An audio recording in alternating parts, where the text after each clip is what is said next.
नमस्कार दोस्तों, स्वागत है आपका BHU वर्ल्ड के ऑनलाइन लर्निंग प्लेटफॉर्म पे और हमारी इस खास सीरीज क्विज के अंतर्गत, जिसके अंतर्गत हम लोग 20 इंपॉर्टेंट क्वेश्चंस और उससे संबंधित फैक्ट की चर्चा करते हैं जो आपके एग्जामिनेशन के लिए काफी इंपॉर्टेंट है। दोस्तों, ये हमारा सेकंड वीडियो है और अगर आपने पहला वीडियो नहीं देखा है तो डिस्क्रिप्शन बॉक्स से या प्लेलिस्ट में जाके क्विज के पहले वीडियो को जरूर देखें, उसके बाद दूसरा वीडियो देखें।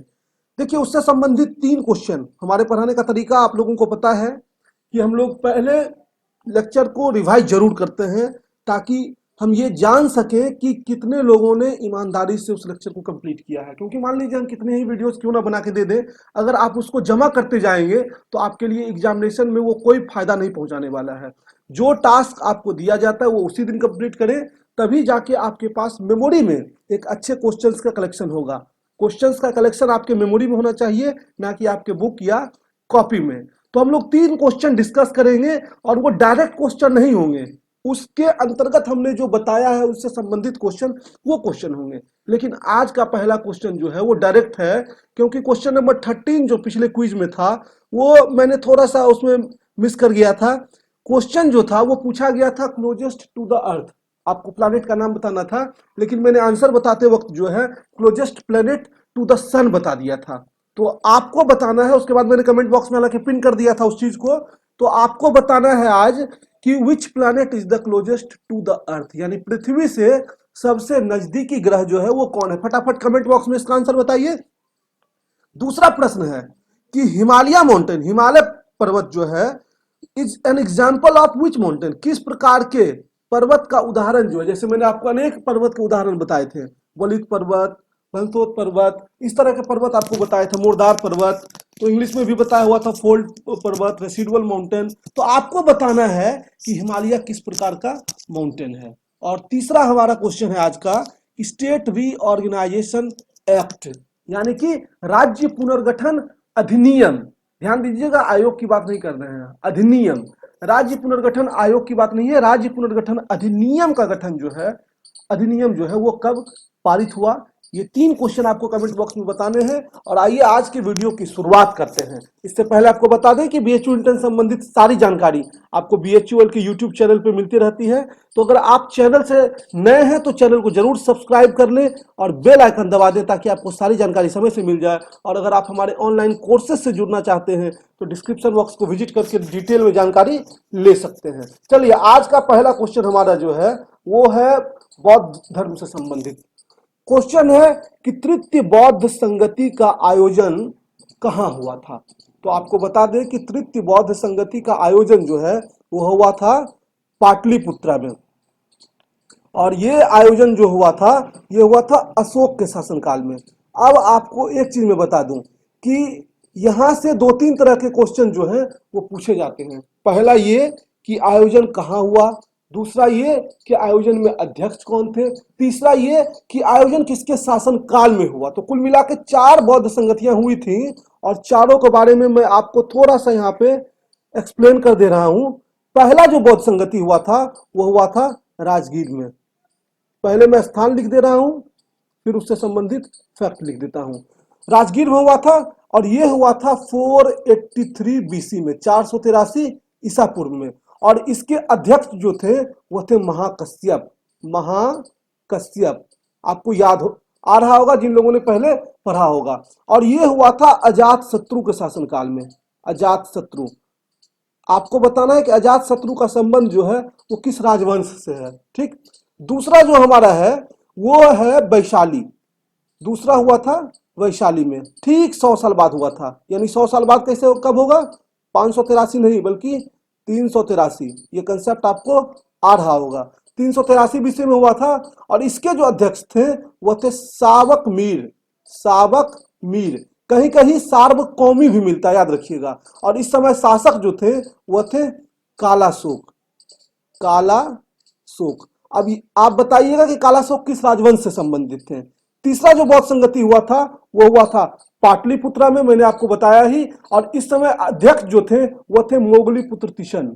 मोगली पुत्र तिष्ण, ये लिख लेंगे आप। और ये हुआ था अशोक के शासनकाल में।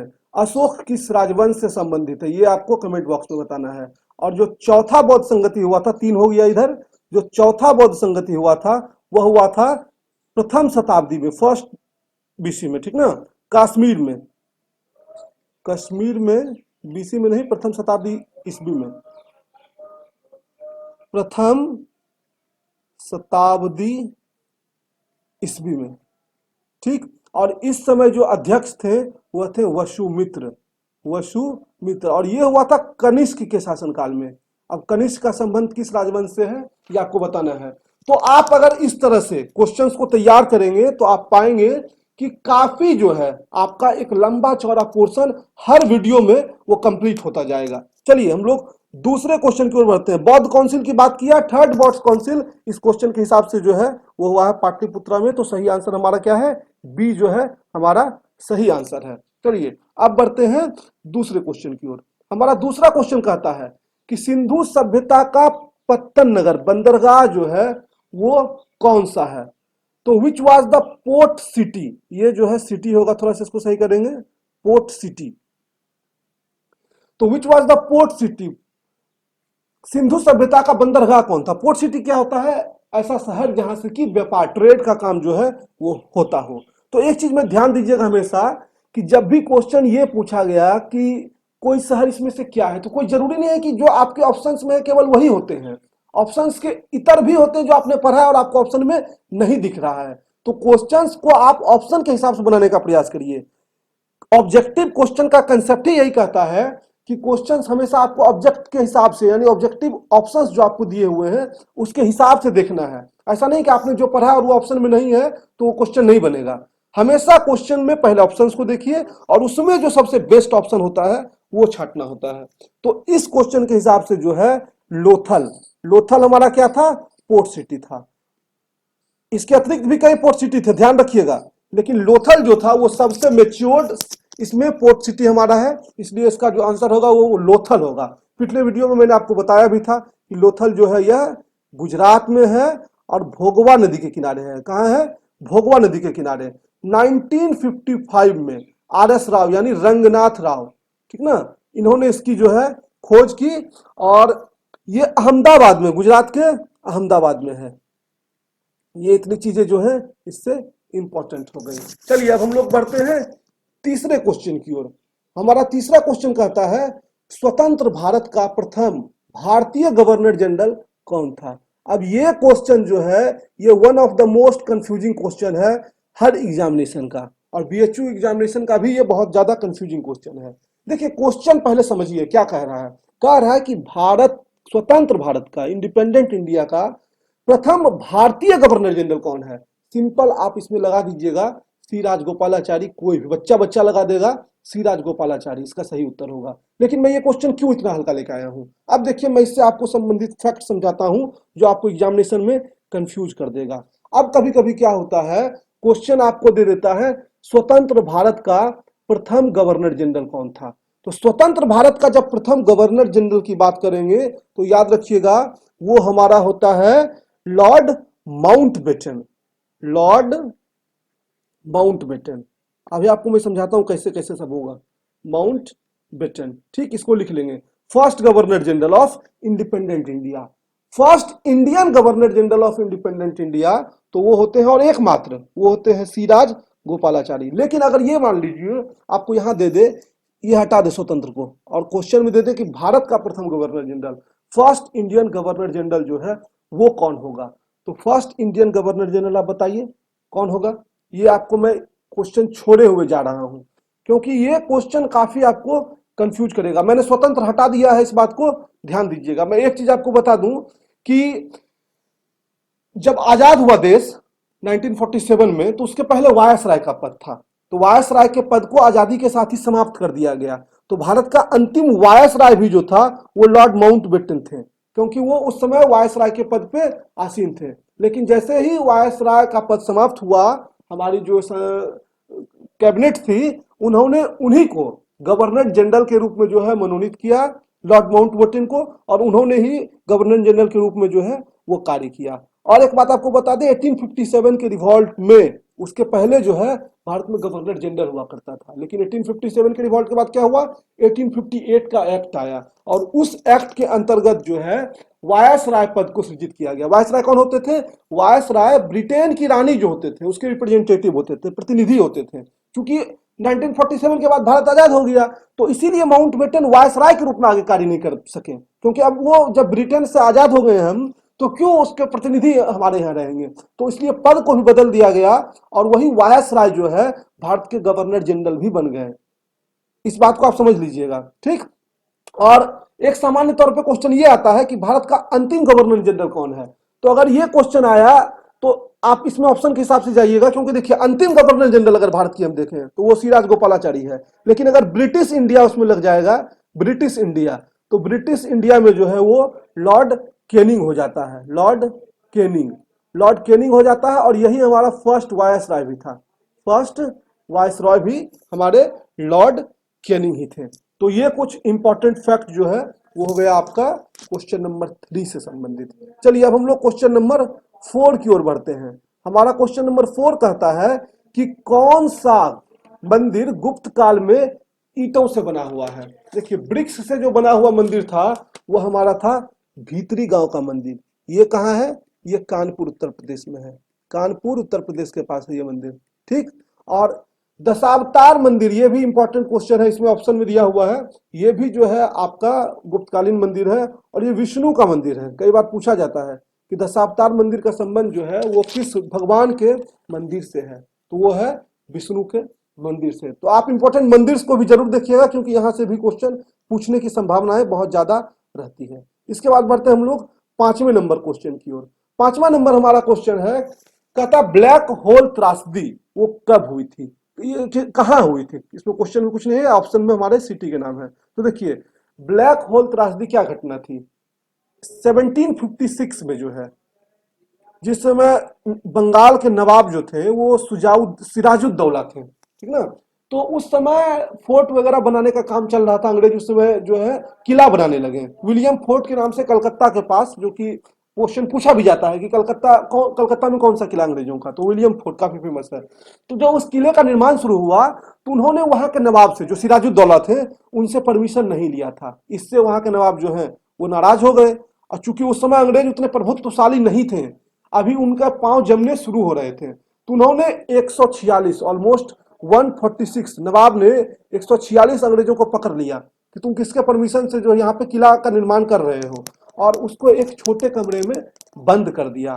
तो माना जाता है कि 123 लोग जो हैं ऑलमोस्ट उसमें से मर गए, क्योंकि घुटन के मारे वो 146 में से 123 लोग जो हैं वो मर गए। और इसी घटना को इतिहास में ब्लैक होल त्रासदी, ब्लैक होल ट्रेजेडी के नाम से जाना जाता है, जो कि 1756 में हुआ। और ये हुआ कहाँ था, ये कलकत्ता में हुआ था। इसका आंसर है कलकत्ता। चलिए हम लोग अपने छठे क्वेश्चन की ओर बढ़ते हैं। इससे पहले कि छठे क्वेश्चन की ओर बढ़े, अगर आपको वीडियो पसंद आ रहा हो तो आप जरूर वीडियो को लाइक कर दीजिए, अपने दोस्तों के साथ शेयर करिए, कम से कम 5 दोस्तों के साथ, और चैनल को सब्सक्राइब करके बेल आइकन जरूर दबा दीजिए, ताकि आपको सारी जानकारी आने वाली वीडियोज की वो नोटिफिकेशन के रूप में मिलती रहे। छठा क्वेश्चन हमारा है कि मारो फिरंगी को नारा जो है वो किसने दिया। अब मारो फिरंगी का नारा जो है वो सिंपल मंगल पांडे ने दिया है, ठीक। लेकिन अब आपको यहाँ पे और भी जो इंपॉर्टेंट स्लोगन्स हैं वो आपको पढ़ना है, इंपॉर्टेंट स्लोगन्स, क्योंकि हम कितना करवा पाएंगे। एक वीडियो जब हम लेके आते हैं, आपके बहुत सारे हम कंसेप्ट को एक ही वीडियो में डालते हैं, तो सारा चीज हम कंप्लीट कर दें ये पॉसिबल नहीं है ये 20-20 क्वेश्चन के साथ। तो जो आपको टास्क दिया जा रहा है वो टास्क अगर आप कंप्लीट करते जाएंगे तो ये मैं जरूर बोल सकूंगा कि आप आने वाले समय में, अगर आपने पहले से पढ़ रखा है, तो आप बहुत इंपॉर्टेंट चीजों को रिवाइज कर लेंगे और बहुत ज्यादा आपको एग्जामिनेशन में इसका बेनिफिट भी होने वाला है। दोस्तों मंगल पांडे जो थे वो बलिया के थे, ठीक, बागी बलिया के नाम से जाना जाता है। उत्तर प्रदेश में ये काफी चर्चित है बागी बलिया, और मूवीज वगैरह भी इसके ऊपर आ चुकी है। आपको बता दें कि जब भारत छोड़ो आंदोलन चल रहा था, quit India movement, quit India movement, मैंने पिछले वीडियो में बताया था, आपको बताना अभी कमेंट बॉक्स में कि क्विट इंडिया मूवमेंट कब हुआ था। भारत छोड़ो आंदोलन के समय यहाँ पे समानांतर पैरेलल गवर्नमेंट बना लिया गया था, पैरेलल गवर्नमेंट का मतलब होता है कि अंग्रेज सरकार खुद को सरकार मान रहे थे, लेकिन यहाँ के लोगों ने, जिसमें छिट्टू पांडे जैसे लोग जो काफी फेमस थे, उन्होंने खुद ही सरकार को अपने तंत्र में ले लिया, भारत का तिरंगा फहरा दिया जो है हर जगह। तो काफी चर्चित जगह है बलिया, और बागी बलिया के नाम से जो जाना जाता है। और यहीं के थे मंगल पांडे, जो कि भारत के पहले स्वतंत्रता सेनानी है, आधिकारिक स्वतंत्रता सेनानी, याद रखिएगा, आधिकारिक स्वतंत्रता सेनानी, जिनको की फांसी दिया गया। ऑफिशियली अंग्रेज ने माना है कि मंगल पांडे को उसने भारत में सबसे पहले जो है एग्जीक्यूट किया, फांसी दिया, ठीक। और मारो फिरंगी को नारा जो है उन्होंने वही दिया। 1857 के रिवॉल्ट से इनका संबंध है, बैरकपुर छावनी से इनके ही नेतृत्व में, एक तरह से कहिए कि ये 1857 का रिवॉल्ट जो है वो शुरुआत हुआ था, ठीक। सातवां क्वेश्चन हमारा है, सातवां क्वेश्चन हम लोग अब चलते हैं ज्योग्राफी की दुनिया में। तो सातवां क्वेश्चन है, लुसाई जनजाति जो है, लुसाई ट्राइब जो है वो कहां पाया जाता है।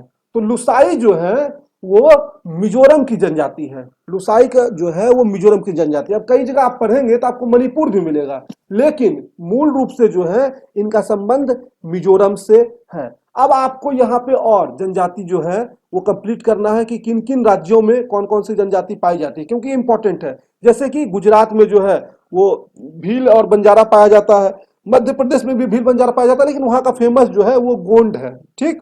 मेघालय में जो है गारो गारो खासी जयंतिया पाया जाता है, मिजोरम में मिजो पाया जाता है, नागालैंड में नागा पाया जाता है, राजस्थान में मीना पाया जाता है, झारखंड में संथाल और मुंडा पाया जाता है, इसी प्रकार असम में बोरो और डिमासा पाया जाता है, मणिपुर में कुकी पाया जाता है, कश्मीर में गुज्जर पाया जाता है। तो ये सब इंपॉर्टेंट जनजाति आपको याद कर लेना है। एक बात का ध्यान दीजिएगा कि कई जनजाति कई अन्य राज्यों में भी पाए जाते हैं। ऐसा नहीं कि आप पढ़ लिए कि हमने कुछ बोला और आपने कुछ और पढ़ लिया तो गलत हो गया।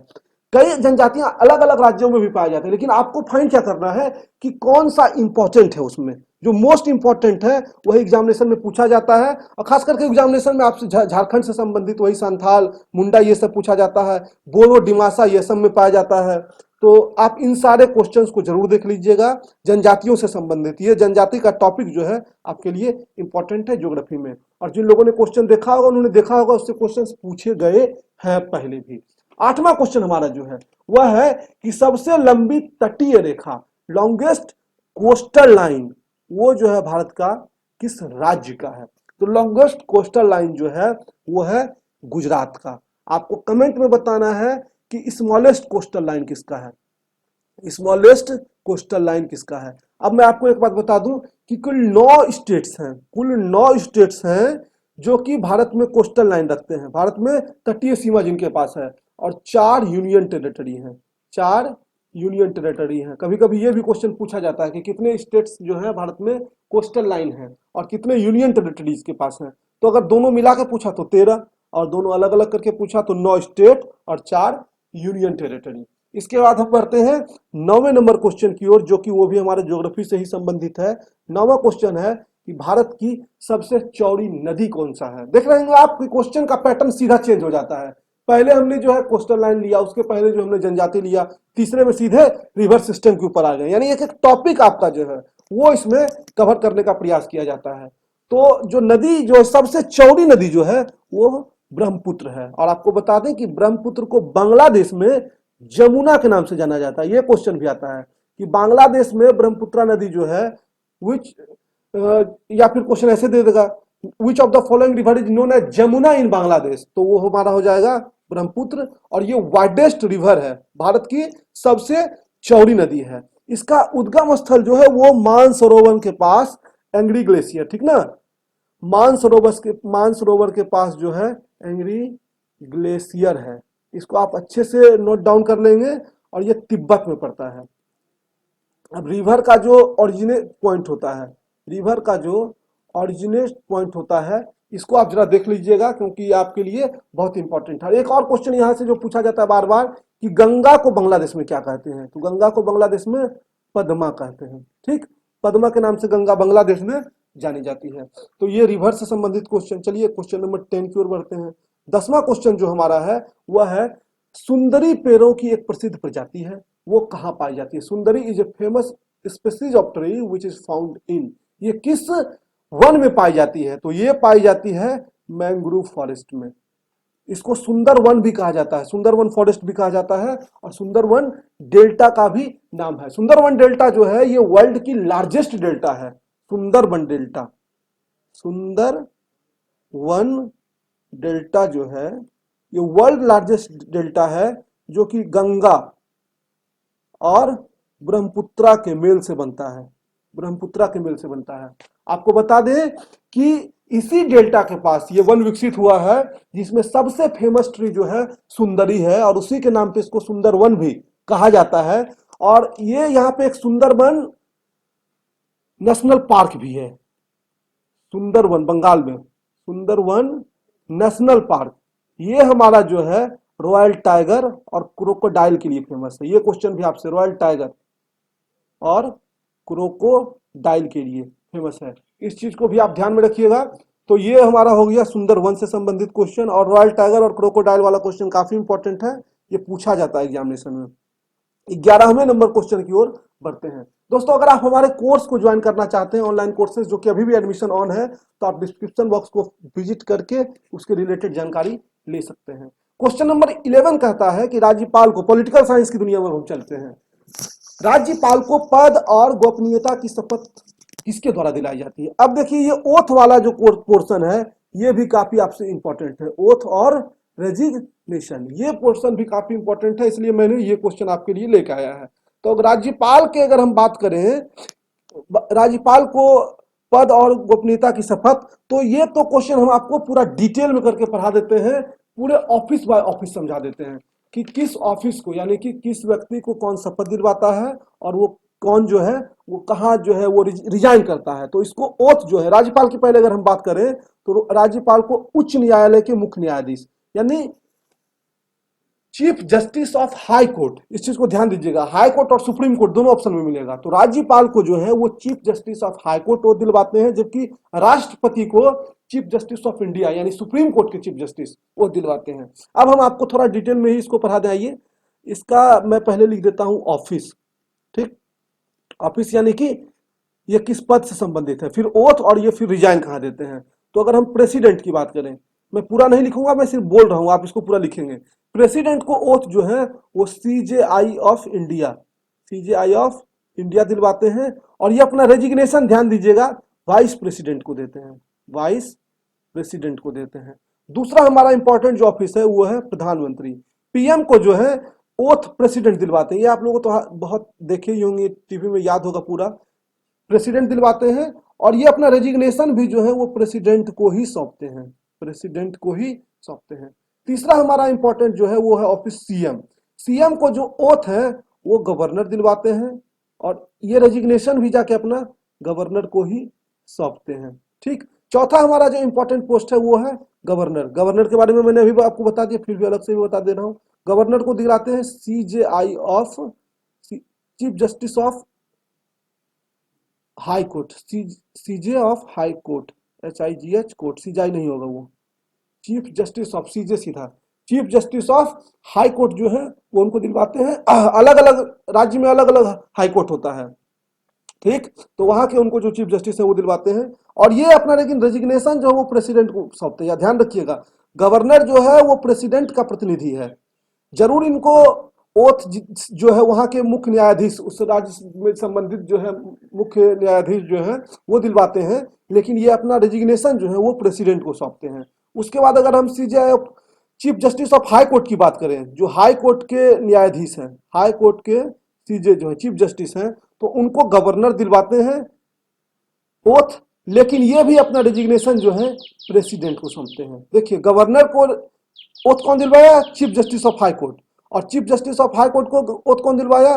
गवर्नर। लेकिन दोनों अपना रेजिग्नेशन जो है, रेजिग्नेशन सबमिट करने की जो अथॉरिटी, हायर अथॉरिटी, वो प्रेसिडेंट है। और छठा जो इंपॉर्टेंट, जो कंफ्यूज कर देता है एग्जामिनेशन में, वो ये है कि लोकसभा स्पीकर, इनको कौन दिलवाता है ओथ? तो लोकसभा स्पीकर का कोई ओथ सेरेमनी नहीं होता, नो ओथ सेरेमनी, वो सिंपल एक पार्लियामेंट का मेंबर होता है, और उसके लिए कोई स्पेशल ओथ सेरेमनी नहीं होता है। जब मेंबर शपथ लेते रहते हैं तो उसी में वो भी शपथ ले लेते हैं, लेकिन उनके रेजिग्नेशन के लिए एक प्रोसेस है कि वो रेजिग्नेशन जो है डेप्यूटी स्पीकर को देते हैं, डेप्यूटी स्पीकर को, उपाध्यक्ष को, ठीक।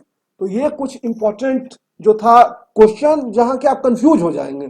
तो इस चार्ट को अच्छे से कॉपी में बना के बहुत अच्छे तरीके से शार्पली याद कर लीजिएगा, क्योंकि पॉलिटिकल साइंस में बहुत संभावनाएं रहती हैं यहां से क्वेश्चन को एराइज करने की। चलिए 12वें नंबर, तो इस क्वेश्चन का आप आंसर समझ गए होंगे अब कि गवर्नर को कौन दिलवाएगा? Chief justice of high court, उस राज्य से संबंधित जो मुख्य हाई कोर्ट है वो उनको शपथ दिलवाता है। अब बढ़ते हैं क्वेश्चन नंबर 12 की ओर। हमारा 12वां नंबर क्वेश्चन कहता है संसद के दो सत्रों के बीच अधिकतम अंतराल क्या हो सकता है? तो सामान्य तौर पे संसद के बीच 6 महीने से ज्यादा का अंतराल नहीं हो सकता है, यानी 6 महीने में कम से कम 2 सत्र होने ही चाहिए। लेकिन नॉर्मली भारत में 3 सत्र चलते हैं। पहला सत्र जो हमारा है वह है बजट सेशन का, बजट सेशन। दूसरा सत्र जो हमारा है वो होता है मॉनसून सेशन का, और तीसरा सत्र जो हमारा है वो है विंटर सेशन का, यानी कि शीतकालीन सत्र। बजट सत्र, मॉनसून सत्र, शीतकालीन सत्र। अब ये कभी कभी क्या होता है, आपको महीना इसमें पूछ लेगा कि किस महीना से किस महीना चलता है। तो ये चलता है आपका फरवरी टू मई, उसके बाद ये चलता है आपका मॉनसून जो है जुलाई टू सितंबर, और विंटर सीजन जो है सेशन जो है वो चलता है नवंबर एंड दिसंबर में। तो ये भी आपका क्वेश्चन कंप्लीट हो गया, और इससे संबंधित फैक्ट भी याद रखिएगा। जब मैं अगले वीडियो में आऊंगा तो क्वेश्चंस जो पूछूंगा वो डायरेक्ट वाले क्वेश्चन नहीं रहेंगे, इसी तरह के क्वेश्चन जो मैंने आपको क्वेश्चंस के भीतर के बताए हैं वो रहेंगे। आप देखेंगे कि 20 क्वेश्चन के मैं जरूर लेके आता हूं, लेकिन आपके कम से कम इसमें 100 क्वेश्चन को मैं डील कर देता हूं। तो ये काफी इंपॉर्टेंट है आपके लिए। आप पूरा नोट्स जरूर तैयार करते जाइएगा ताकि आपको एग्जामिनेशन में इसका बेनिफिट दिखे। 12वें नंबर क्वेश्चन की ओर हम बढ़ते हैं। 12 नंबर क्वेश्चन हमारा कंप्लीट हो गया। 13वें नंबर क्वेश्चन की ओर बढ़ते हैं कि भारतीय संसद के संयुक्त सत्र की अध्यक्षता कौन करता है? यानी कि ज्वाइंट सेशन जो होता है उसका प्रेसिडेंट कौन होता है? Who presides over the joint session? तो ये भी कंफ्यूज करता है एग्जामिनेशन में। देखिए, प्रिसाइड जो है वो लोकसभा के स्पीकर करते हैं, स्पीकर ऑफ लोकसभा। जो ज्वाइंट सेशन होता है पार्लियामेंट का, उसको लोकसभा के स्पीकर उसकी अध्यक्षता करते हैं। लेकिन इसको बुलाने का अधिकार जो है, कॉल करने का, इसको ज्वाइंट सेशन को कौन बुलाएगा? वो प्रेसिडेंट ऑफ इंडिया बुलाते हैं, प्रेसिडेंट ऑफ इंडिया। ठीक। क्वेश्चन अगर घुमा के ये पूछ दिया कि संसद के संयुक्त सत्र का आह्वान कौन करता है, कौन कॉल करता है, हिंदी में आह्वान शब्द का प्रयोग कर देगा, तो आह्वान कौन करेगा? तो वो करेंगे प्रेसिडेंट ऑफ इंडिया। लेकिन अध्यक्षता कौन करता है? तो अध्यक्षता करते हैं लोकसभा के स्पीकर। इस बात को आप बहुत अच्छे से ध्यान देंगे। चलिए क्वेश्चन नंबर 14 की ओर बढ़ते हैं, जो भी वो भी पॉलिटिकल साइंस से संबंधित काफी इंपॉर्टेंट क्वेश्चन है और काफी चर्चा में भी है। देखिए, कॉमन सिविल कोड, समान नागरिक संहिता, ठीक ना, यूनिफॉर्म सिविल कोड, ये जो है किस आर्टिकल से संबंधित है? तो ये तो आपको पता होना चाहिए, क्योंकि इतनी चर्चा में जो अब क्वेश्चंस कई बार जो चर्चा में रहते हैं वो पूछ लिए जाते हैं। जैसे जम्मू कश्मीर से आर्टिकल 370, सब लोग बच्चा बच्चा जान रहा होगा, समाप्त कर दिया गया, लेकिन एग्जामिनेशन में पूछ लिया जाएगा, हो सकता है, कोई भारी बात नहीं।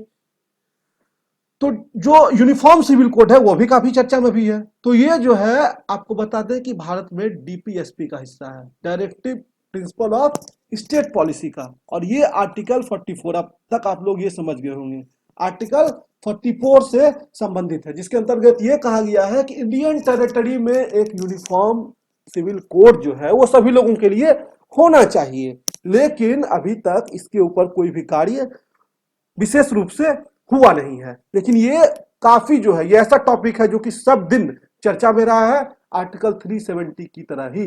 तो जो चीजें जितनी चर्चा में रहती हैं वो आपको याद रखना है। याद रखिएगा 35A भी जो है वो हटाया गया है जम्मू कश्मीर से, 370 के साथ साथ इस सबको भी रिवोक कर दिया गया है।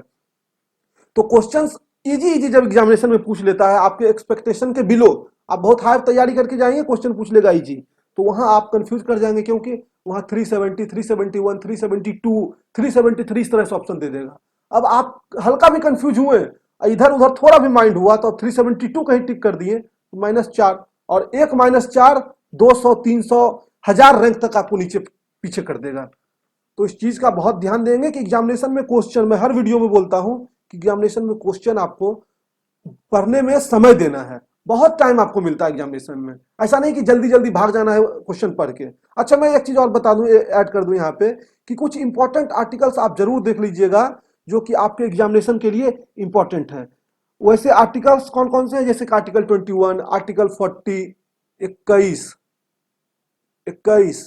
40, 72, 352, ये सब हालांकि पहले भी चर्चा किया जा चुका है। 356, 360, 13, 14, 17, ये सब ऐसे आर्टिकल हैं जो कि बार बार पूछे जाते हैं। तो आप इंपॉर्टेंट आर्टिकल्स को भी जरूर आज ही कंप्लीट करिएगा और अपने नोटबुक में उसको दर्ज कर लीजिएगा, साथ ही माइंड में भी उतार लीजिएगा। क्वेश्चन नंबर 15 की ओर बढ़ते हैं। काफी आसान सिंपल क्वेश्चन हमारा है कि पीएसएलवी का संपूर्ण रूप क्या है। What is the full form of PSLV. काफी चर्चा में रहा है, तो आपको मुझे पूरा उम्मीद है कि आपको पता ही होगा कि पोलर सैटेलाइट लॉन्च व्हीकल इसको कहते हैं। पोलर सैटेलाइट लॉन्च व्हीकल, यानी ऑप्शन नंबर सी हमारा इसमें सही होगा। अब यहाँ पे एक चीज और चर्चा में है, जीएसएलवी, ठीक ना।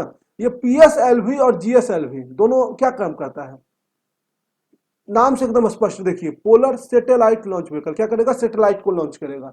इसमें भी ये आता है सैटेलाइट लॉन्च व्हीकल। लेकिन आपको जीएसएलवी का फुल फॉर्म पता है या नहीं, मैं देखना चाह रहा हूं, तो कमेंट बॉक्स में बताइएगा।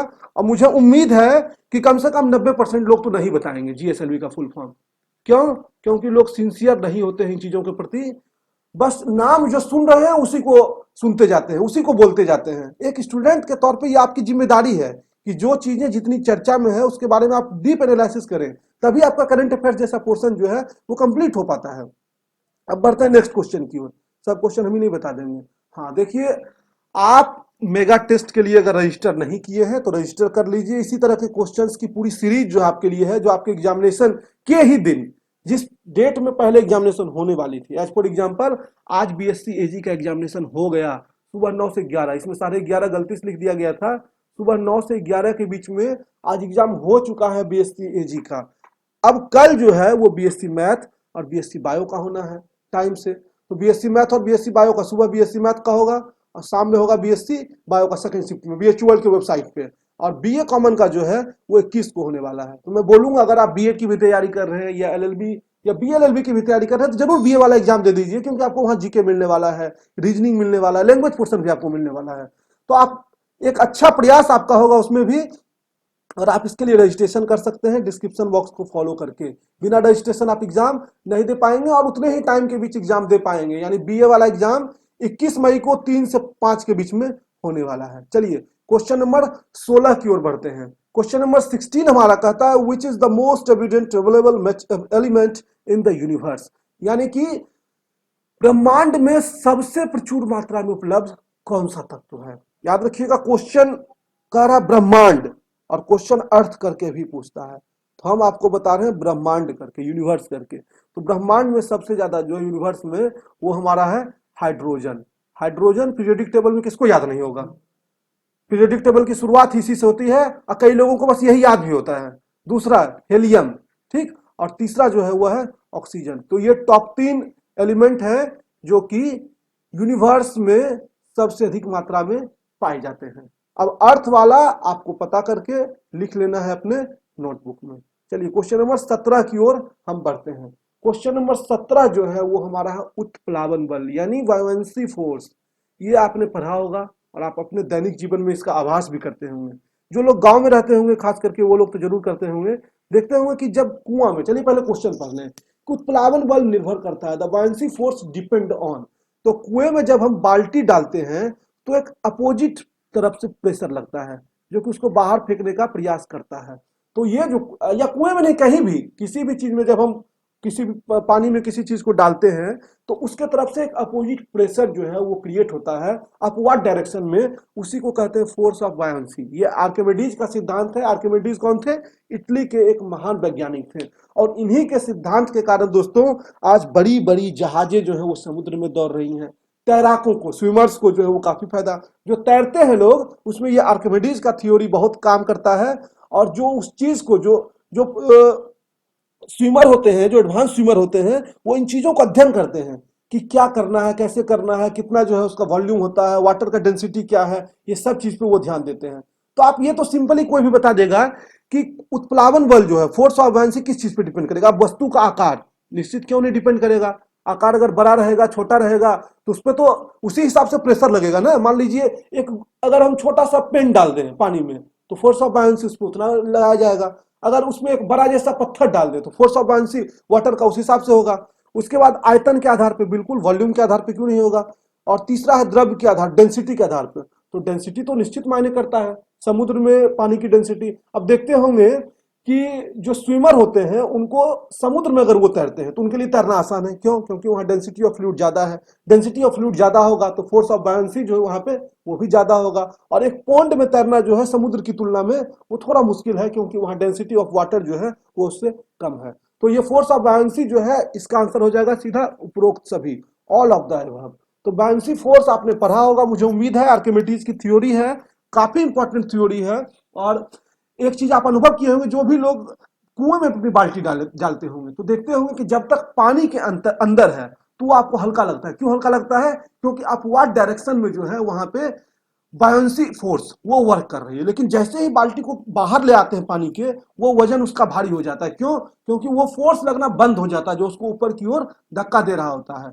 तो वो फोर्स जैसे ही बंद हुआ, हम आ गए ग्रेविटी की दुनिया में। तो ग्रेविटी के कारण हमारा पानी जो है वो फिर से बाल्टी हमारी भारी हो जाती है। तो ये चीजें आप समझ चुके होंगे काफी अच्छे से। 18 नंबर क्वेश्चन की ओर बढ़ते हैं। 18 नंबर क्वेश्चन है कि मानव विकास सूचकांक एचडीआई में 3 संकेतक, 3 जो इसके इंडिकेटर्स हैं वो कौन कौन से हैं? तो सिंपल, आप अगर सोच के भी देखेंगे ये क्वेश्चन बन जाएगा। जब ह्यूमन की बात करेंगे तो उसके जीवन स्तर की बात करेंगे, शिक्षा की बात करेंगे और जीवन प्रत्याशा की जरूर बात करेंगे। लेकिन पर्यावरण डायरेक्टली जो है वो ह्यूमन से संबंधित तो है, लेकिन मानव जीवन से डायरेक्ट जो है उसका इसमें, क्योंकि ये ह्यूमन डेवलपमेंट इंडेक्स की बात कर रहा है, उससे संबंधित नहीं है। तो इसका 1, 2 और 3 इस तरह के क्वेश्चन कई बार आपके एग्जामिनेशन में आता है, इसलिए मैंने अलग से ऑप्शन बना के आपको दिया है। तो क्या 1, 2 और 4 होगा? 1, 2 और 4 नहीं होगा ये। दूसरा है 1 एंड 2 होगा? 1 एंड 2 बिल्कुल होगा। तीसरा हमारा है कि 1, 2 एंड 3 होगा, या 1, 2, 3 होगा। तो जैसे ही 1, 2, 3 होगा तो 1 एंड 2 अब कैंसिल हो जाएगा। अब कुछ लोग यहाँ पर जबरदस्ती करेंगे, नहीं 1 एंड 2 तो होगा ही, तो 1, 2, 3 को क्यों माने? तो मत मारिए, आपका माइनस हो जाएगा। -3 और -1, -4 हो जाएगा आपका। और चौथा है ऑल द अबव, तो बिल्कुल ये ऑल द अबव जो है वो नहीं होगा। ठीक, 1 एंड 2 भी सही है, ध्यान रखिएगा, लेकिन बेस्ट जो है वो 1, 2 एंड 3 है, क्योंकि तीनों सही है। अब ऐसा नहीं है कि 1 एंड 2, अब इसमें कुछ और अगर यहाँ पे रहता तीसरे नंबर पे, तब फिर जाकर हमारा 1 एंड 2 सही हो जाता। तो 1, 2 एंड 3 इसका परफेक्ट आंसर है। क्वेश्चन नंबर 19 की ओर बढ़ते हैं। अच्छा, एचडीआई में इंडिया का इंडेक्स क्या है बताइएगा जरा। क्वेश्चन नंबर 19 में की ओर बढ़ते हैं कि भारत के प्रधानमंत्री ने 20 सूत्रीय आर्थिक कार्यक्रम यानी 20 पॉइंट इकोनॉमिक प्रोग्राम, इसकी घोषणा जो है वो कब की? तो घोषणा तो कई बार की गई, लेकिन ये पहली बार घोषणा क्वेश्चन स्पष्ट किए हुए हैं। तो इसकी पहली बार घोषणा जो है उन्होंने इंदिरा गांधी जी ने, स्वर्गीय इंदिरा गांधी जो कि लौह महिला भारत की हैं, उन्होंने 1975 में इसकी घोषणा की। और इसके बाद और भी कई बार जो है 20 पॉइंट प्रोग्राम की घोषणा हुई, 20 पॉइंट इकोनॉमिक प्रोग्राम की, लेकिन फर्स्ट टाइम ये इंदिरा गांधी के द्वारा किया गया था। इन्हीं के शासन काल में बांग्लादेश का विभाजन हुआ। ध्यान दीजिएगा, 1971 में भारत पाकिस्तान युद्ध हुआ और बांग्लादेश नामक एक नया देश जो है वो विश्व के मानचित्र में आया। क्वेश्चन नंबर 20 की ओर बढ़ते हैं।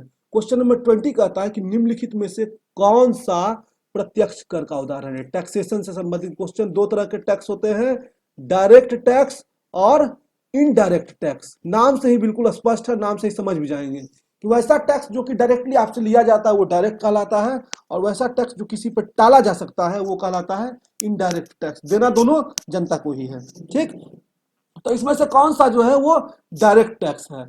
तो आयकर ये डायरेक्ट बिल्कुल आपके इनकम पे मांगा जाता है। संपत्ति कर ये बिल्कुल आपके प्रॉपर्टी पे माना जाता है। उपहार कर, अगर आपको कोई 1-2 करोड़ का उपहार दे दिया उस पर भी सरकार टैक्स लगाई हुई है। ऐसा नहीं है कि आपके अकाउंट में कहीं से भी 10 करोड़ रुपया आ गया तो आप उसको उपहार बना के साबित कर देंगे, उसके लिए भी आपको टैक्स देना होता है। तो ये भी आप ही को डायरेक्ट देना होता है। तो ये भी जो है डायरेक्ट टैक्स है। इसी के अंतर्गत आप देखते होंगे कि जब लॉटरी लगती है, जब आप किसी बड़े बड़े जैसे केबीसी जैसे प्रोग्राम में जीतते हैं तो आपका एक बहुत बड़ा हिस्सा कटता है, वो सब इसी के अंतर्गत आता है। आप वहां उपहार जीत रहे हैं।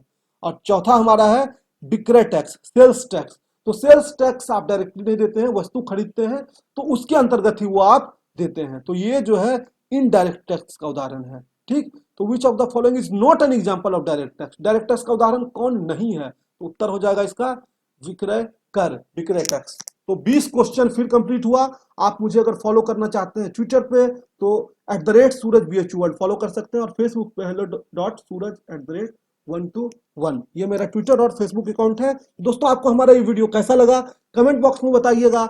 आगे मिलेंगे नए वीडियोस के साथ, नई जानकारी के साथ। चैनल को सब्सक्राइब करिए और जितना आपको होमवर्क दिया गया है वो होमवर्क जरूर कंप्लीट करिए दोस्तों, क्योंकि आपको एग्जामिनेशन में ये बेनिफिशियल होगा। और ये सीरीज काफी इंपॉर्टेंट सीरीज है। काफी एनालिसिस करने के बाद आपको पता होगा ये सीरीज मैं लेके आया हूं। और एक वीडियो में मैं पहले खुद से बहुत सारी चीजों को, आपके प्रीवियस ईयर पेपर्स को पूरा एनालिसिस करता हूं, उससे रिलेटेड क्वेश्चंस को एनालिसिस करता हूं। आप एक बार भी क्वेश्चन पलट के देखेंगे तो आप समझ जाएंगे कि एनालिसिस का अंदाजा क्या है, कितना उस पर अध्ययन किया जा रहा है इस 20 क्वेश्चन के लिए, तब आपके बीच ये 20 क्वेश्चन लाया जा रहा है। तो आप इसको ध्यान से पढ़िए, आपको बेनिफिशियल होगा। बहुत बहुत धन्यवाद और आपको बहुत बहुत शुभकामनाएं एग्जाम के लिए।